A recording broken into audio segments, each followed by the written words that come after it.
Hi friends, இன்னைக்கு நம்ம சத்து மாவு வச்சு ரொம்பவே சாஃப்டான ஸ்பாஞ்ச் கேக் எப்படி செய்யலான்னு பார்க்கலாமா? இது ரொம்ப ரொம்ப டேஸ்டியா இருக்கும், ரொம்பவே ஆரோக்கியமாகவும் இருக்கும். இப்போ இந்த கேக் பண்றதுக்காக சரியா 1.5 கப் அளவுக்கு சத்து மாவு வந்து மிக்ஸி ஜார்ல எடுத்திருக்கேன். இதை வந்து லேசா பவுடர் பண்ணி எடுத்துட்டு வந்துடலாம். இது கூடவே 1/2 கப் அளவு சுகர் சேர்த்துக்கோங்க. அப்புறமா 3 ஏலக்காய், 1/2 கப் அளவுக்கு எண்ணெய் சேர்த்துக்கோங்க. ஒரு கோழி முட்டை சேர்த்துக்கோங்க. சேர்த்துட்டு இப்போ இதை நல்லா அடிச்சு எடுத்துட்டு வந்துடலாம். இந்த மாதிரி நல்லா அடிச்சதை ஒரு பவுல்ல சேர்த்துட்டு 1/2 கப் அளவு பாலை கொஞ்சம் கொஞ்சமா சேர்த்து இந்த மாதிரி நல்லா மிக்ஸ் பண்ணி எடுத்துக்கோங்க.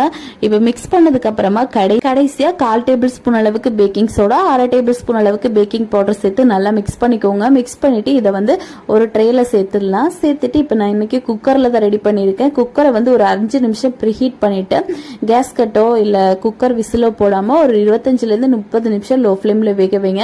வேக வச்சுட்டு எடுத்து பாத்தீங்க அப்படின்னா சூப்பர் ஸ்பாஞ்ச் கேக் வந்து நம்ம சத்து மாவுலயே ரெடி ஆயிருச்சு.